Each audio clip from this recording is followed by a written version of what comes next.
Here we go. Fun and affordable Magic the Gathering. This is Joshua Jones bringing you Limited EDH Series 1, Episode 8. Continuing our Guild Restricted decks, which means that all the cards in this deck tech for Commander Cult of Rakdos today must contain the black and red colors unless they contain the watermark, mechanic, or the guild name. So I've chosen Exava, Rakdos, Blood Witch, 2 black-red for a 3/3 first strike haste.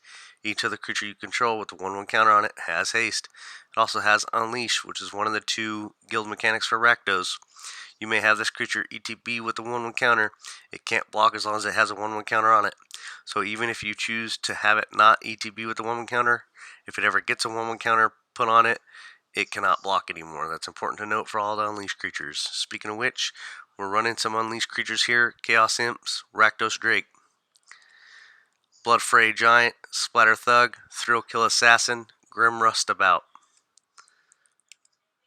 Of course, our commander, Hellhole Fleller, Carnival Hillsteed, and Garbage Elemental.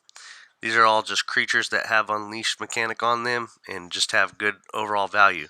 The only one that we really need to talk about other than our commander, which we already did, is the Hellhole Fleller, which allows you to pay Rakdos 2 sack it to deal damage to target player equal to its power.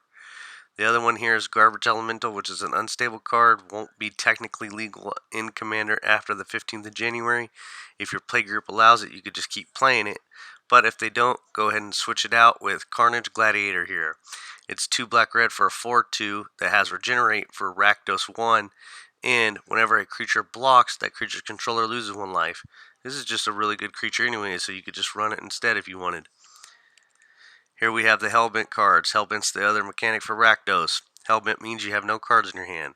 Anthem of Rakdos gives you a +2/+0 boost for attacking creatures you control, but it comes at the cost of 1 life. So that's 1 life per creature.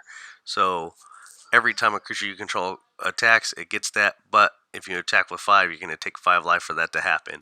It's kind of a silly little thing, but it's sort of what Rakdos is all about, so hey, go for it, why not? Twin Strike here deals 2 damage to each of 2 target creatures, but if you're Hellbent, just destroy those creatures. Slithering Shade has Defender unless you're Hellbent, and then it can attack as though it did not have Defender, and you can dump black mana into it to get +1/+1 boost for each mana you put into it. That's not a bad deal. Ragamuffin here has Hellbent, tap, sacrifice a creature or a land to draw a card. Rakdos Pit Dragon has 2 red to give it flying, 1 red to give it fire breathing, and then if you're Hellbent, it has double strike.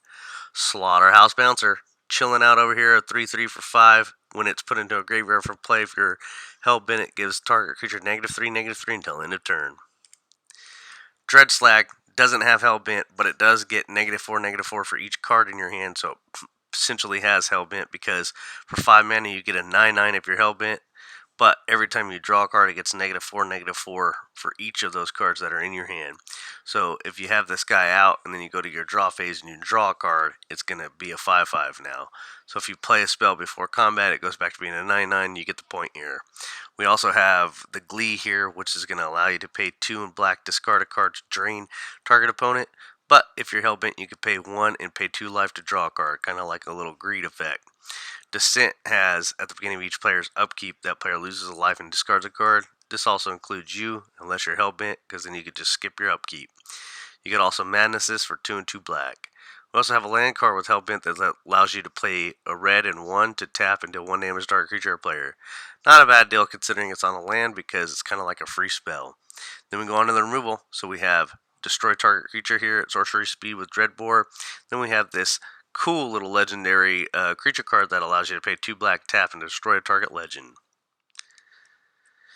Then we have the Purge, which allows you for 4 mana to destroy any number of target creatures, but you have to pay 3 life per target. So for 4 mana and 3 life, you get to destroy 1, and then 4 mana and 6 life, you get to destroy 2, and so on. Defire Elemental says 2 X1, destroy target artifact or creature with converted mana cost X. The Merciless here says whenever an opponent plays a spell, it deals damage to creature or player, target creature or player that you choose, obviously, equal to that spell's converted mana cost.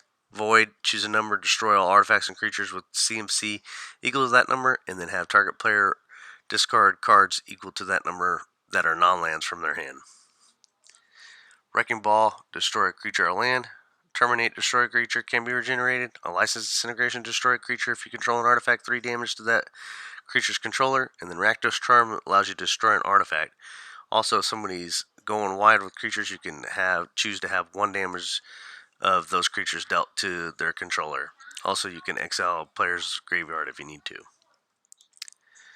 Here we have the damage-based spells. So the Reaver here, you put a charge counter on it, and then at the end it deals damage to the charge counters on it to each of your opponents. Mogus over here is going to allow you to have each opponent at their upkeep sacrifice a creature, and if they can't, they lose 2 life. Also, they could just pay the 2 life to choose to just take 2 life. Skull Ring is going to allow you to do 2 damage to each of your opponents, and then they discard 2 cards at random. And then the Breath here is going to allow you to deal 5 damage to each of your opponents for 5 mana. The Havoc Festival doesn't allow players to gain life, and then at the beginning of each player's upkeep, that player loses half their life, rounded up. And then we have the Blighting, which does 3 damage to target player, and then target player discards 2 cards. Well, that player that you targeted. Here we have Cut to Ribbons, which is 4 damage on the front end, and then the aftermath end is each opponent loses X life. Spit Flame Witch allows you to pay 2 mana to just have each player lose 1 life. Murderous Redcap's going to ETB and deal damage to target creature or player equal to its power. It also has Persist. The Spiteful Visions is going to allow you to have each player draw an extra card on their upkeep, but when a player draws a card, it deals 1 damage to them. Torn of Souls is going to start off our utility package by allowing you to get a creature from your graveyard to the battlefield. And then if Red was spent, it gets +2/+0 in haste until end of turn. Everlasting Torment, players can't gain life. Damage can't be prevented, and all sources deal damage as though it was Wither. The Magnification is going to have an opponent discard a card if they were dealt damage by 3 or more by a single source. Grape Upheaval lets you put target creature card from a graveyard on the battlefield under your control, or you can basic land cycle it for 2.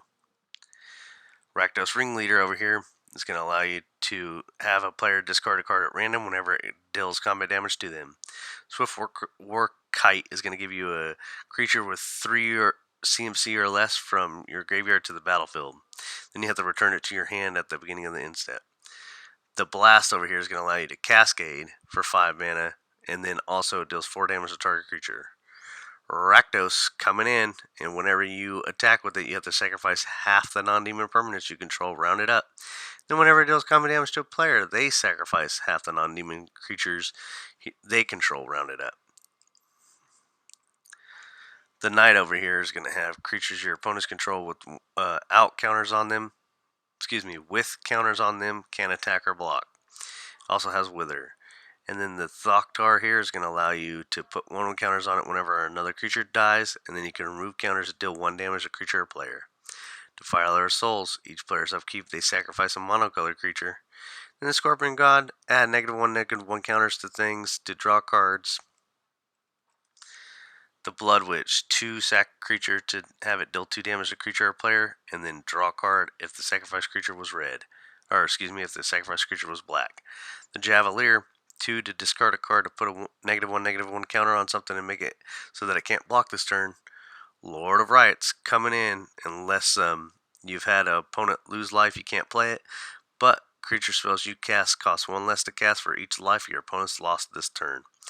Flying and Trample for a 6/6, not a bad deal. You could probably run this guy as your commander over the Witch with the Unleash if you want, but I like the Unleash Witch as the commander because Unleash is kind of like the overall theme of the deck. But the Cult of Rakdos is the Cult of Rakdos, so if you want to run Rakdos, you can get away with it in this deck pretty easily. The Liege over here is just going to pump the team up, and then also if it becomes a target of a spell or ability, that a player loses 4 life. Here we have some ramp cards. So we have the Border Post, the Talisman, the Signet, the Key Rune, and the Clue Stone. And then we run into our land cards. So we have 14 mountains because we do have that 1 dual land that taps for red.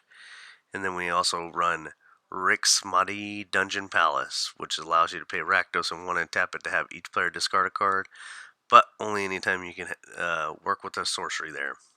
There's 39 land cards in total to round out the 100 card deck. You can find this deck at MTG Goldfish 870207, and you can get it on TCG Player for about $40. That's Exava, Rakdos, Blood Witch, the Cult of Rakdos, Guild Restricted EDH deck for this week. I'm Joshua Jones with Fun and Affordable Magic the Gathering. Remember to like, share, and subscribe, and we'll see you next week